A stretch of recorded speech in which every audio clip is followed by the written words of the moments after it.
tardes a todos presentes. El pasado 8M se celebró el Día de la Mujer, el Día Internacional de la Mujer. Curiosa fecha para hacerlo, ya que según el primitivo calendario romano, marzo era el primer mes del año, dedicado al divino Marte, dios de la guerra. Por tanto, es un mes muy masculino, a diferencia de abril o mayo, que son femeninos por naturaleza. Hacer un pequeño repaso por la historia de la humanidad para ver el papel que han jugado ellas en diversas épocas y en distintas naciones. De Willendorf, en Austria, datada entre los años 28.000 a 25.000 a.C., la Venus de Le Puye, en Francia, que vigilaba a las personas en vida, Neftis, diosa fundaria, Neit, diosa creadora y de la guerra, Nut, diosa del cielo, Sekhmet, diosa de la destrucción y la curación, Tueris, diosa del parto y la fertilidad. Solo son algunos ejemplos de las muchas divinidades que existían, teniendo la misma importancia o algunas veces superior a los dioses masculinos. Y ya que mencionamos ese mundo clásico, base de la Europa moderna, es obligatorio citar a Safo de Lesbos, poetisa griega del periodo arcaico, llamada la 10ª musa por el filósofo Platón, Rea Silvia, la besal hija del rey Numitor de Alba Longa y madre de Rómulo y Remo, Luperca, la loba que amamantó los gemelos, Santa Elena, cristiana y madre del emperador Constantino I el Grande, Santa Teodora II, emperatriz que desoló definitivamente el culto, además de recibir numerosas distinciones como la de héroe de la Unión Soviética, la Orden de Lenin, la Orden de la Revolución de Octubre o la Orden de la Bandera Roja del Trabajo, entre otras muchas, y la Asociación de Recreación Histórica Sagunto Lagusta, pues le decía lo mejor. Y dicho esto, ya doy paso a la ponente.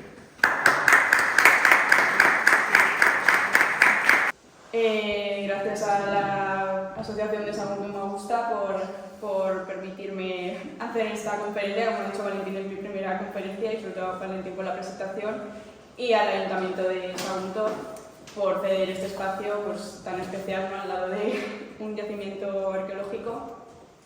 Y bien, pues como bien ha dicho Valentín, la conferencia pues, se tratará sobre la mujer, sobre cómo se llegaba a ser mujer en la sociedad romana, es decir, qué modelo ideal de mujer se esperaba, y luego pues hablaremos, bueno, este modelo, cómo se llegaba a él pues desde el nacimiento hasta la educación, pasando por prácticas sociales, costumbres, la religión, y luego pues hablaremos de modelos concretos desde la República hasta la primera dinastía Julio-Claudia, por acotar, porque podríamos poner muchos ejemplos, para ver de qué manera este modelo se adecuaba o no a la realidad y si las mujeres realmente lo cumplían, y si lo cumplían, pues hasta qué grado.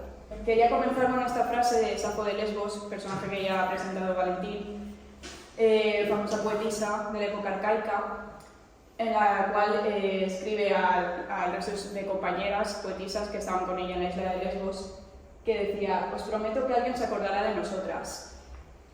¿Realmente nos hemos acordado de las mujeres en la historia? Pues bien, siempre se dice que las mujeres han ocupado un lugar secundario en la historia. Pues no, como ha demostrado Valentín, para nada es así. Las mujeres siempre han estado haciendo historia junto con los hombres. Otra cosa es la visión que hayan querido dar los historiadores, que sí que las han puesto en un segundo lugar, porque no han puesto el foco en ellas. Afortunadamente, pues las nuevas corrientes han estado sacando a la luz la historia de las mujeres, no solo de las grandes mujeres, sino también de las mujeres en la vida cotidiana, de clases, grupos sociales más desfavorecidos, campesinas, obreras, etcétera, religiosas. Entonces, claro, en la conferencia vamos a hablar de mujeres patricias, porque si al empezar a hablar de las mujeres plebeyas, de aquí no salimos hasta Pascua, lo dejo para otra posible conferencia, porque de hecho hasta las grandes mujeres nos han llegado ciertamente también deformadas. Existen muchos mitos sobre muchas de ellas. Yo, sin ir más lejos, he investigado sobre Cleopatra, fue el tema de mi trabajo fin de grado, desmontando, ¿no?, todo el mito que hay acerca de ella, pero bueno, hay infinidad de mujeres que o se han demonizado o se han sacralizado en demasía. Y bien, pues sin ir más lejos, vamos a comenzar. Pues bien, ¿en qué momento podemos ver una diferencia significativa entre lo que iba a significar ser un hombre y ser una mujer en la sociedad romana? Pues bien, en el nacimiento obviamente no, tenían el mismo riesgo en este caso de morir tanto si eras niño como si eras niña. Era un momento, pues la medicina no estaba tan avanzada como ahora, era muy común que las mujeres pues murieran durante el embarazo por complicaciones del parto y a muy temprana edad, como vemos rescatadas en las lápidas de este momento. Por ejemplo, esta de Ankara, un hombre pues lamenta la muerte de su mujer a la edad de los 15 años, porque la edad legal de matrimonio en Roma para el caso de las mujeres era a partir de los 12, entonces pues era común que ya a estas edades tuvieran ya sus primeros hijos. Pues bien, cuando nacía el niño, en la comadrona ya veía que estaba todo bien. El padre era el que tenía potestad sobre el resto de miembros de la familia. Digamos que como en las familias romanas tenían una estructura patriarcal en el sentido de que era el pater familias el que tenía autoridad sobre el resto de miembros de la familia, ya fueran hombres, ya fueran mujeres, decidía sobre ellos. Entonces era el padre, que de hecho era el que tenía la tutela sobre los hijos, no la madre, el que decidía si aceptaba a ese niño o a esa niña en la familia o se lo rechazaba. Si lo aceptaba, pues es lo que se conoce como el ius tolendi, porque lo recogía, y si lo rechazaba era el ius exponendi, porque lo rechazaba, lo iba a exponer. ¿Y quiénes tenían más papeletas para ser rechazados? Pues en primer lugar, como nos cuenta Séneca, niños o niñas que tuvieran algún tipo de malformación, de discapacidad, como dice, no es la ira, sino la razón la que nos separa a los inútiles de los elementos sanos, ¿vale? Los espartanos y mayores papeletas eran las niñas, porque tenían menor capital social y económico, es decir, si era un niño se iba a quedar dentro de la familia, iba a poder heredar, iba a poder continuar con la labor de la familia, la labor política, económica, mientras que las niñas las iban a tener que casar, se iban a salir de ese núcleo familiar y además le ibas a tener que pagar una dote. Pues si no era un momento propicio, pues si nacía una niña, pues lo más seguro es que le abandonara, pero también podrían abandonar niños si el momento tampoco no era bueno.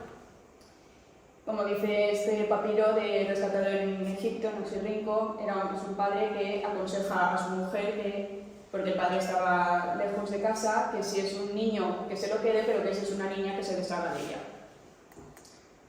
¿Dónde se llevaban los niños que eran rechazados? Pues a la columna lactaria, que se consideraba pues un lugar bueno, entre comillas, para dejar a los niños. Estaba cerca de un templo que era el templo de la Piedad, y también era donde acudían nodrizas, esperando a ser contratadas. Pues los niños, en el mejor de los casos, podían ser recogidos por familias que no podían tener hijos, o en el peor de los casos, pues morir. Bien, entonces, otra diferencia que encontramos es en el momento de poner un nombre a esa niña, que había sobrevivido a todo esto.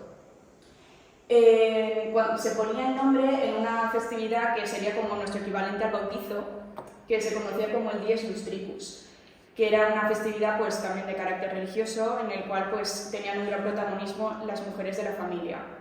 Todas las mujeres de la familia, las abuelas, las tías, las hermanas, siempre van a estar muy implicadas en todo lo que es la crianza de los hijos. O sea, no solamente te preocupabas por tu hijo, sino por tus sobrinos, tus nietos, era todo en conjunto. De hecho, a veces, si las mujeres no podían pagar una comadrona, pues era normal que te atendieran tus amigas, tus vecinas, quien pudiera.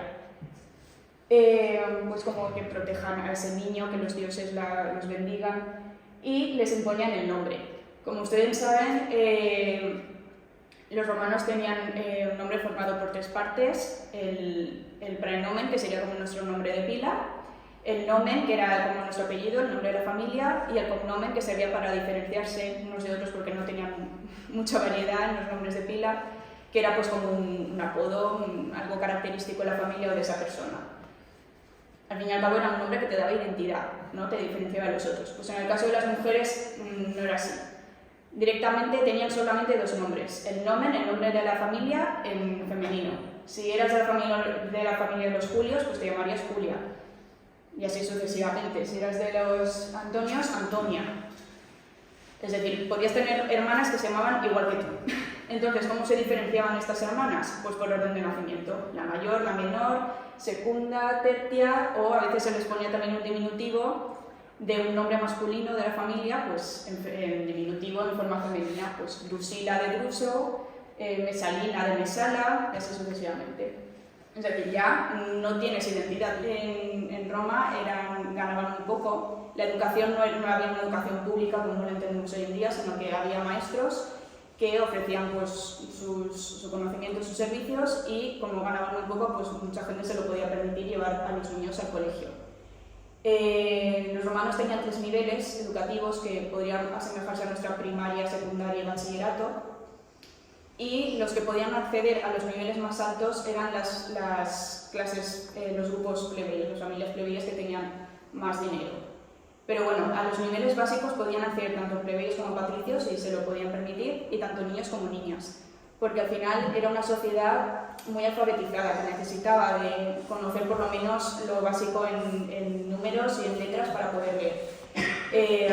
Ahora no conviene hablar de todos los tipos de documentos, de letras que tenían de escrituras que tenían los romanos, pero piensan, por ejemplo, en las pinturas rojas llamadas grafitis, que estaban en Pompeya.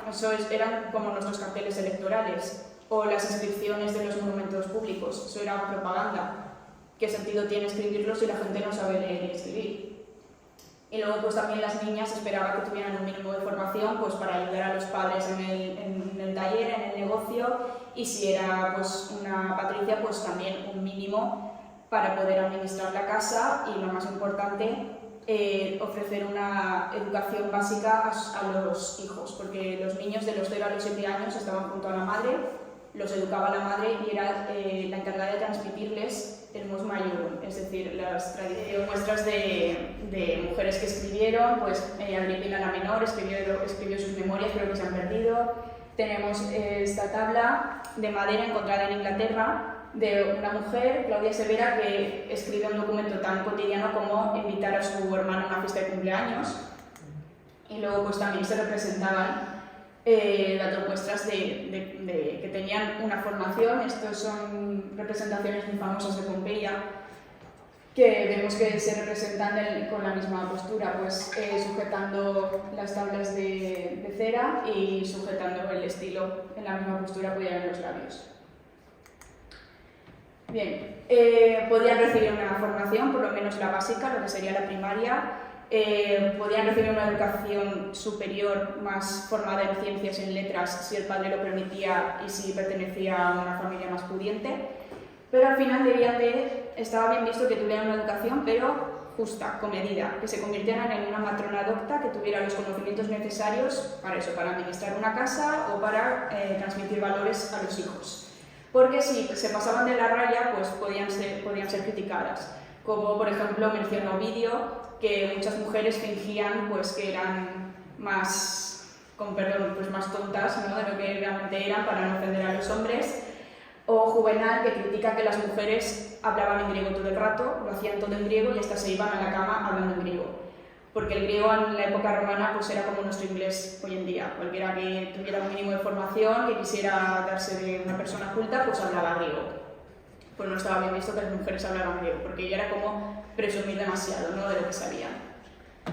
Sin embargo, pues las mujeres romanas tenían más consideración o más derechos que otras mujeres del ámbito mediterráneo, como por ejemplo las griegas. Las romanas no tenían un espacio en la casa dedicado exclusivamente para ellas, como era el gineceo en la cultura griega, y aparte de eso pues podían divorciarse, podían tener propiedades, podían heredar. Ahora bien, ¿dónde encontramos sobre todo ese modelo ideal al que se esperaba que aspiraran todas las mujeres, sobre todo las mujeres patricias? Porque este modelo no era aplicable a las mujeres plebeyas, como veremos.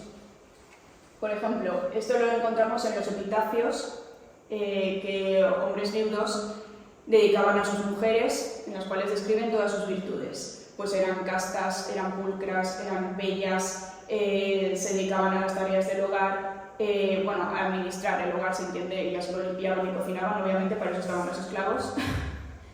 cuidaban de los hijos, eran fieles a sus maridos y sobre todo se repite una expresión que era lanam fecit, es decir, hacían la lana. Este tópico de las mujeres tejiendo, cosiendo, se va a repetir hasta incluso el siglo XX, va a ser una constante y lo encontramos en modelos en la mitología, como pues el caso famoso de Penélope, la mujer que debe esperar siempre al marido, que ella siendo fiel, él no, tejiendo el telar interminable.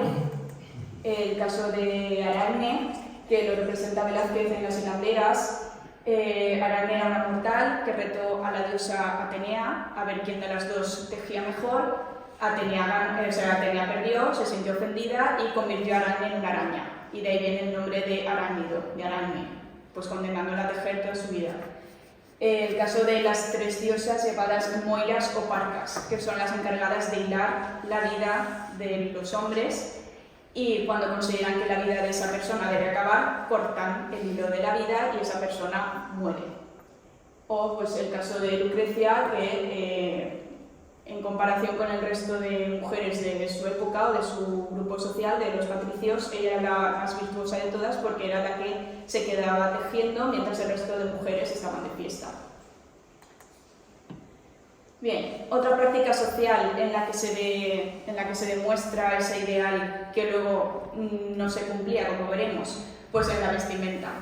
Las romanas vestían, digamos, de manera más o menos sencilla, luego otra cosa es que los materiales fueran más o menos ricos. Constaba de dos piezas básicas, la estola, que era pues una túnica, y luego se acababan de cubrir con otra pieza de ropa que se llamaba la pala, que como ven pues les cubría todo lo que quedaba descubierto.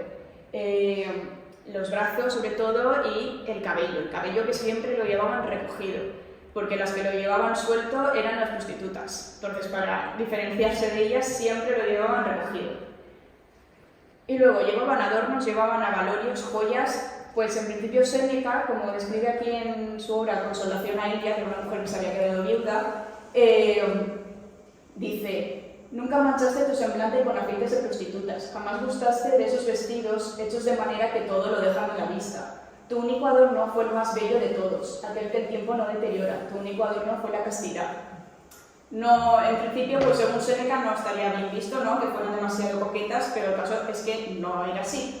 Tenemos la anécdota de la ley Opia, que fue una ley que se aprobó durante las guerras púnicas, un periodo pues, de necesidad, de escasez, en el que no se consideró adecuado que se ostentara mucho lujo, ¿no? Que los ricos presumieran de que eran ricos, pero una vez pasada la guerra y todas las penalidades, se continuó con la ley y las mujeres protestaron, hicieron, digamos, manifestaciones hasta en el propio foro y al final acabaron derogando esta ley. ¿Por qué? Porque las joyas no solo eran por coquetería, era pues un símbolo de estatus, de yo tengo dinero y las plebeyas no. Y luego pues aparte también se les atribuían pues valores curativos, valores mágicos, ¿no? Pues para quitar el mal de ojo o aumentar el mal de ojo, distintas piedras, pues las perlas, los diamantes, las amatistas, etc. Y luego pues también encontramos en las tumbas, especialmente de las niñas, los ajuares funerarios, pues muestras de ello. Eran comunes estas muñecas articuladas que venían con kits de vestidos, digamos, y tú las podías combinar, pues como las Barbies de ahora, que no se ha inventado nada. Y algunos de estos vestidos tenían hilos de oro, por ejemplo, o sea, estaban elaborados con materiales ricos. O el ajuar encontrado en la momia de Grota Rosa, que tenía pues como un kit de maquillaje hecho de ámbar, y luego pues collares de oro y zafiro. Y luego pues tenemos representaciones con mujeres con joyas, el unicejo se puso de moda un tiempo. También Plinio el Joven recopila tratamientos de belleza, entre los que se encontraba, por ejemplo, bañarse en leche de burra para prevenir las arrugas, que por cierto Cleopatra nunca llevó a cabo este tratamiento, lo llevó a cabo la mujer de Nerón, Popea. Luego estaba la figura de la emperatriz, que era la encargada pues, de maquillar, ¿no?, de arreglar a las dóminas, y las emperatrices también ponían de moda distintos tipos de peinado, pues a veces siempre recogido, a veces muy elaborados, tan elaborados que tenían que ponerse pelucas, pero eran las que marcaban pues, las influencers, ¿no?, de la época, las que marcaban la moda.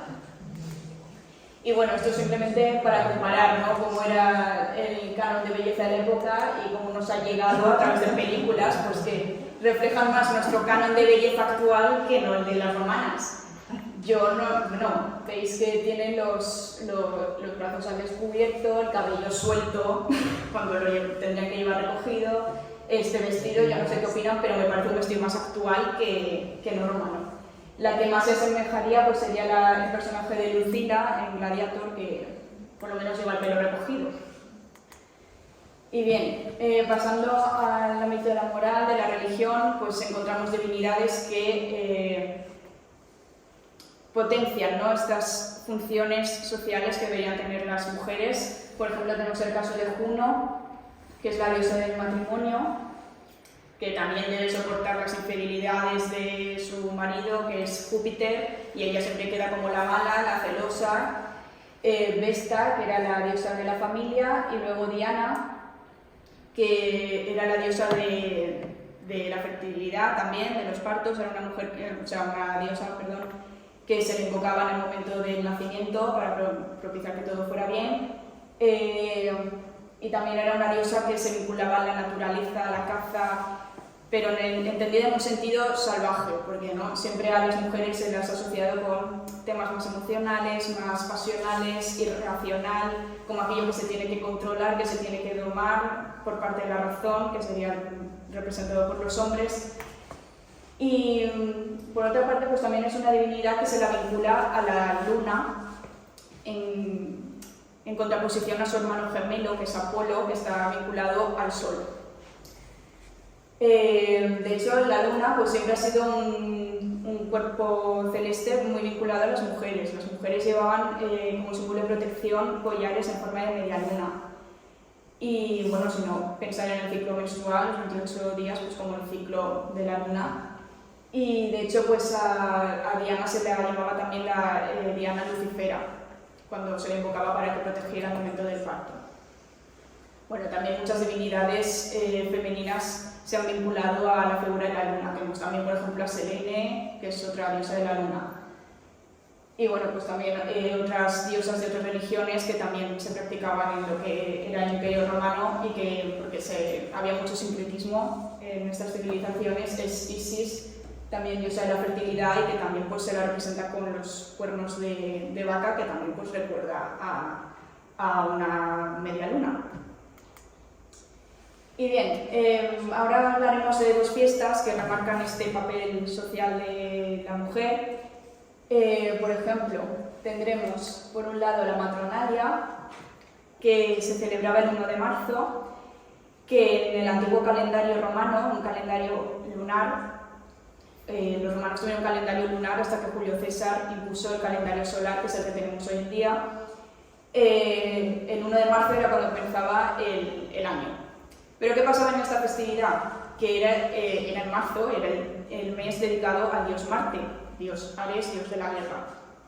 Entonces tenía lugar dos festividades. Por una parte, los hombres hacían desfiles públicos por las calles principales de Roma, portando armas, escudos, pues remarcando el papel social que tendrían como soldados que al final tendrían que morir por Roma.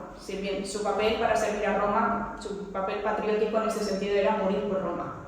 Y las mujeres, por su parte, celebraban una fiesta dedicada a Juno Luquina, que era una virgen soleña, pero luego estaba la Virgen de Pilar, la Virgen de Guadalupe, la Virgen de los Desamparados, etc. Pues en la antigüedad era lo mismo, tenías un dios, por lo tanto, pues una festividad que recordaba este papel de las mujeres, que era aportar nuevos hijos a Roma y que también durante el proceso pues, podían morir, igual que los hombres morían en la guerra.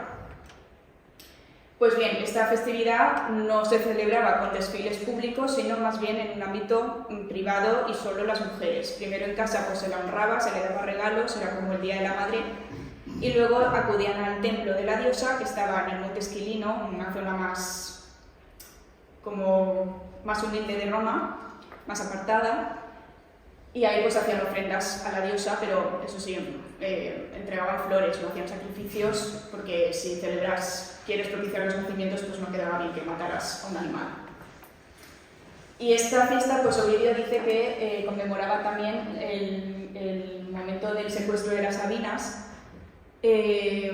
como se muestra en este cuadro, especialmente en el momento en que Ersilia, que era la Sabina que se casó con Rómulo, detiene ese enfrentamiento entre sabinos y romanos, porque ahora ellas entendían que eran madres de los primeros romanos como tal.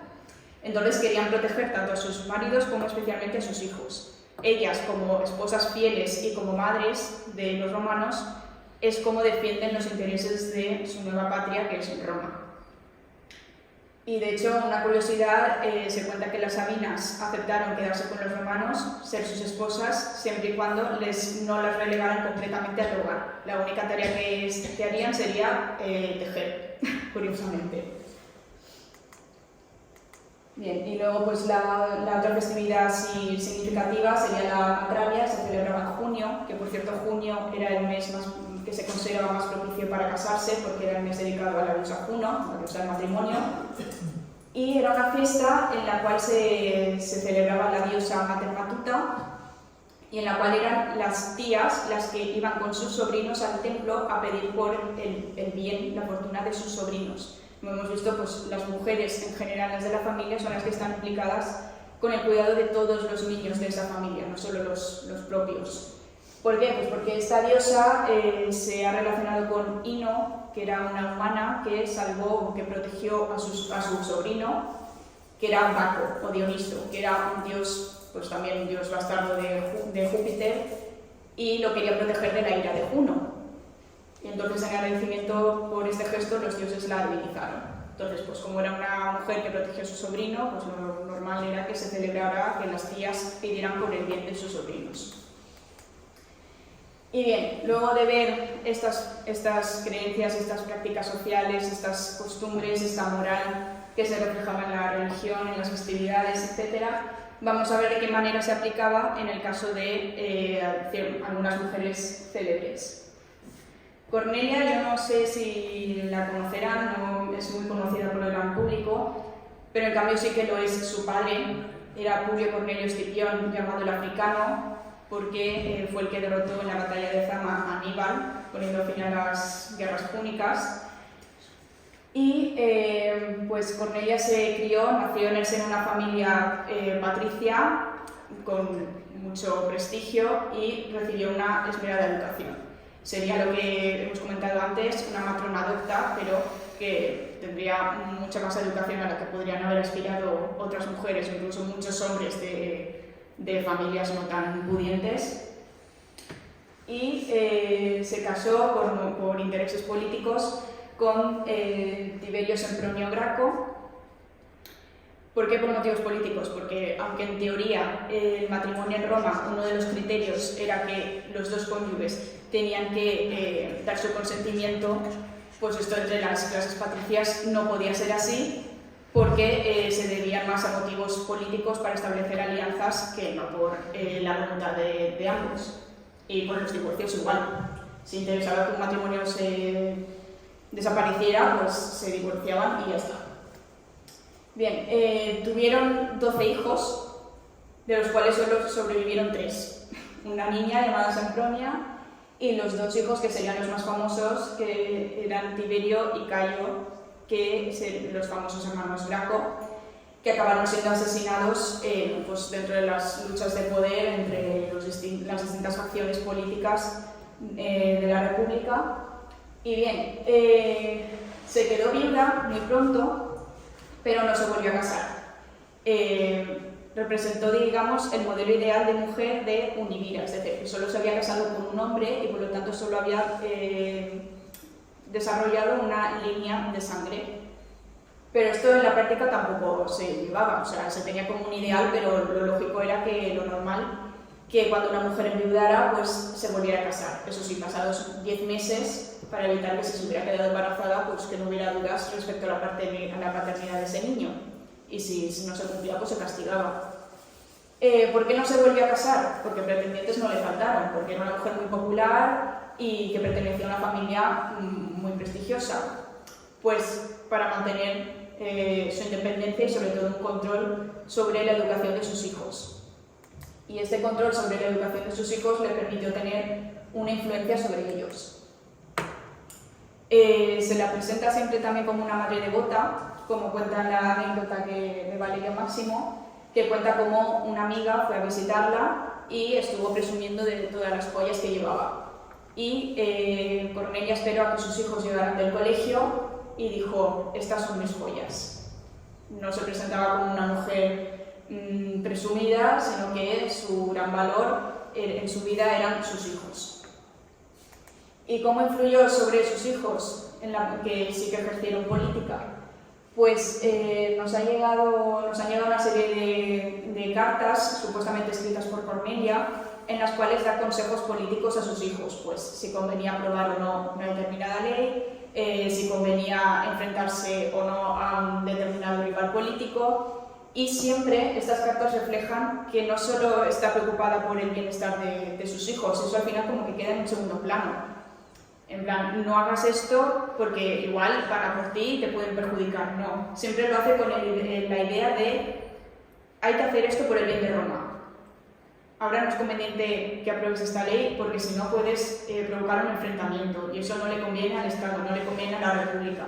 Recuperando ese ideal de Ersilia de yo como madre, yo como romana, soy consciente de mi papel en la sociedad, que es sobre todo, a través de mi papel de madre, luchar por el bien de Roma, más que por el bien de mis hijos, que al final pues, acabaron asesinados.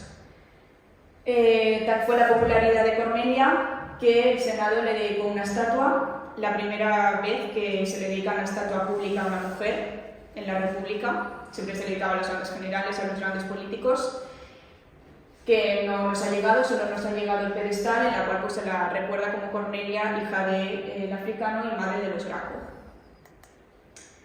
Bien, el segundo caso en la República es el de Fulvia, que tal vez tampoco sea tan conocida por el gran público, pero sí su tercer marido, que fue Marco Antonio. Fulvia va a ser todo lo contrario a Cornelia. De hecho, las fuentes, como no se adecuaba a ese papel de mujer, la describen como una, entre comillas y con perdón, una marimacho. Nos dice Velleio Paterculo que de mujer solo tenía el cuerpo. Y Plutarco que era una mujer no nacida para las labores de su sexo o para el cuidado de la casa. Y sobre todo destaca lo siguiente: no se contentaba tampoco con dominar a un marido particular, es decir, ella no se casaba con cualquiera, sino que quería mandar al que tuviese mando y conducir al que tuviese caudillo, es decir, se iba a tener mucho cuidado con quién se casaba. Porque hay una frase que me gusta mucho que dice que el poder no es solo tenerlo, sino ejercerlo. O sea, no lo tiene solo quien lo tiene per se, sino quien lo ejerce. Y no es solamente hacer cosas, sino que otros la hagan por ti. Y ahí está la clave. ¿Cómo gobernaban las mujeres patricias, las mujeres cercanas al poder? ¿Qué papel tenían? ¿Qué papel desempeñaban? Pues como Cornelia hizo con sus hijos, Fulvia hará con sus maridos. Aprovechar esa posición para influenciarles y gobernar a través de ellos. Pero no solo eso, sino que también van a aprovechar ese capital social que les da pues, el pertenecer a una familia poderosa y ese capital económico, porque muchas de ellas eran, recordemos, aristócratas, tenían propiedades, las mujeres podían tener propiedades, para comprar influencias, o sea, redes clientelares, redes de influencias para buscar favores, no solo para ella, sino para los miembros masculinos de su familia a través de los cuales ejercer poder. Pues eso es lo que va a hacer Fulvia. Ya recogió muchas influencias de su primer matrimonio con Publio Claudio Pulcro, que este hombre fue tribuno de la plebe y recogió muchas influencias a partir de las polillas. Por hacer una comparativa, asociaciones de vecinos de un barrio o de un sector económico, de una actividad económica concreta, de un taller, que establecían lazos de solidaridad, pero luego también acabaron derivando en prácticas violentas o casi mafiosas por controlar territorios, controlar influencia y que los políticos van a aprovechar pues, para intentar eliminar a rivales políticos. De hecho, su primer marido, Claudio, pues acabará siendo asesinado dentro de estas luchas y se sospechó que detrás de este asesinato estaba su rival político por excelencia, que sería Cicerón. Y claro, ya desde entonces, pues Fulvia le va a hacer la cruz a Cicerón y será su enemigo número 1. ¿Cuándo se vengará de Cicerón? Pues cuando se case con Marco Antonio, que después de la derrota de los asesinos de César va a ser de los hombres más poderosos de Roma junto con Octavio, pues elaborarán una lista de enemigos políticos de los que se querían deshacer y cuentan las fuentes de un Casio que Fulvia empezó a anotar nombres que ni siquiera Marco Antonio sabía quiénes eran y entre ellos se encontraba Cicerón. Y le presentaron la cabeza de Cicerón porque murió decapitado y cuenta pues que se quitó las horquillas del pelo y le arrancó la lengua y se la perforó pues, para vengarse de todo lo que había soltado por esa boca de infamias contra sus dos maridos, contra Claudio primero y luego contra Marco Antonio y contra ella misma. En definitiva, se firma el segundo triunvirato, se reparten las áreas de influencia de lo que iba a ser el Imperio Romano. Su marido Marco Antonio se marcha a Oriente, pero ella se queda en Roma. ¿Por qué? Porque había heredado todas esas redes de influencia a través de la escolería, a través de su primer marido, de Claudio. Entonces, Octavio, que se ve con una espada ceñida en la cintura, daba consignas a los soldados, arengas, pero acabó siendo derrotado por Octavio y murió en el exilio. Poco le importó a Marco Antonio, porque Marco Antonio ya había conocido a Cleopatra y estaba a otros asuntos, y renovó esa alianza con Octavio y se casó con la hermana de Octavio, que, sorpresa, se llamaba Octavia. Hemos hablado de cómo gobernaban las mujeres de manera indirecta, hemos hablado de las grandes mujeres aristocráticas, pero ahora podemos hablar de casos más cotidianos, como por ejemplo el de Eumaquia, que era una mujer que procedió de una familia de comerciantes de Pompeya, y que ella tenía un negocio propio, tenía el negocio que se conocía como de las Fulonicae, que era el trabajo de las telas, al teñir telas, etc. Y que propició la carrera política de su hijo, la carrera política en Pompeya. ¿Cómo? Pues a través de la práctica que se conoce como evergetismo, que consistía en que aquellos que quisieran dedicarse a la política debían de partir de un nivel económico bueno, porque para ganarse ya no solo influencia, sino el apoyo popular, debían de financiar espectáculos públicos, obras públicas, entre ellos pues, edificios como los que financió Eumaquia, que de hecho está su nombre inscrito, un edificio que está en Pompeya que no se sabe muy bien qué sería, si un almacén o un mercado, pero que le daría popularidad y al final pues, conseguiría que su hijo fuera elegido. De hecho, pues también se le dedicó una estatua, ese es Eumaquia. Y bien, ya para hablar de las mujeres en la dinastía Julio-Claudia, debemos hablar ahora hablaremos no de Octavio, sino de Augusto, que va a potenciar esa imagen ideal de las mujeres. ¿Por qué? Porque él va a iniciar una nueva etapa en Roma y querrá distanciarse de todo lo demás. El final de la República había sido un periodo decadente, sobre todo en la moral, y él venía a regenerar, o más bien a volver a los orígenes de Roma, donde sobre todo los aristócratas eran virtuosos y en especial las mujeres. Por ejemplo, pues Suetonio dice que Augusto solo llevaba ropa que había sido tejida por las mujeres de su familia, por su mujer Livia, por su hermana, por su hija y por sus nietas. En una idea recuperando ese de las mujeres tejiendo, ¿no? Luego también las mujeres van a estar mucho más representadas, mucho más presentes en la vida pública de manera constante, sistemática, no como en la República, porque sí, hablamos de un emperador, pero también hablamos de dinastías, de toda una familia. Y sobre todo la dinastía Julio-Claudia pues, se va a revestir también de una aura sacra, porque se conservan descendientes de Marte y de Venus, y por lo tanto las mujeres también entraban dentro del pack, digamos. Pues bien, empezamos primero con Octavia, que va a ser representada como la mujer romana ideal, como una siguiente Cornelia, porque sería usada políticamente por su hermano. La casaría con quien tocara en ese momento por intereses políticos. Se casó primero con Claudio Marcelo, con quien tuvo a 3 hijos, que como veis ahí pues se llamaban exactamente igual, Marcelo, Marcela la mayor, Marcela la menor, y luego con Marco Antonio tuvo 2 hijas más, Antonia la mayor y Antonia la menor. No voy a contar el árbol genealógico de estos porque dicen de los Austrias, pero los Julio Claudios también. La endogamia aquí, tal es así pues que todos los miembros de la dinastía Julio Claudia acaban estando emparentados con esta mujer. Ella es la abuela, la bisabuela de todos, de Claudio, de Mesalina, de Nerón, de Calígula, de todos. Pues bien, ¿cómo se la querrá representar? Pues Marco Antonio sobre todo la va a utilizar luego en su propaganda como la contraposición de Cleopatra, porque Cleopatra era la amante de su marido legítimo, que era Marco Antonio.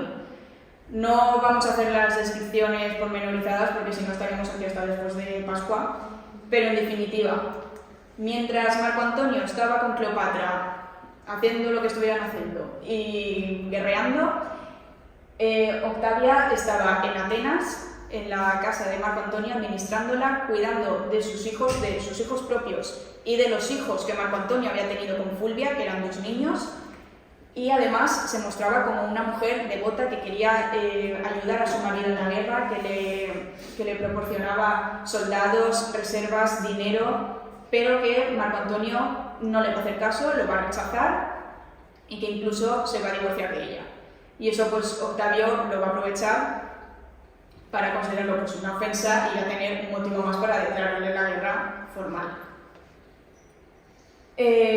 Octavia luego será pues la encargada de cuidar a todos los hijos, incluyendo los hijos que tuvo Antonio con Cleopatra, que eran ni más ni menos que 3 niños, 2 gemelos y un niño. Y luego pues sería una mujer muy popular, muy querida por el pueblo, sobre todo por este papel, ¿no?, que se le asignó de mujer que tenía que sufrir las infidelidades, las humillaciones por su propio marido. Se le tendrá muchas representaciones públicas, como por ejemplo las estatuas se le representan con este peinado, que como ven es muy sencillo, era símbolo de castidad, que copiará también Livia, que se conocía como el nodus, que consistía pues eso, en un pequeño moño delante, un moño también acabado a la altura de la nuca y con 2 trenzas muy sencillas. Este era el peinado que llevaban, no llevaban ahí grandes elaboraciones. Y luego pues también financió obras públicas que servían a la imagen de su hermano Augusto, como el pórtico que lleva su nombre, el pórtico de Octavia en el campo de Marte, al cual se trasladó la estatua de Cornelia que hemos mencionado anteriormente, pues como para hacer esa comparación de mi hermana es igual de virtuosa que lo fue Cornelia. Vale, muchas gracias a todos por la asistencia y vamos a beber romano el vino y un brindis. ¡Hombre, claro!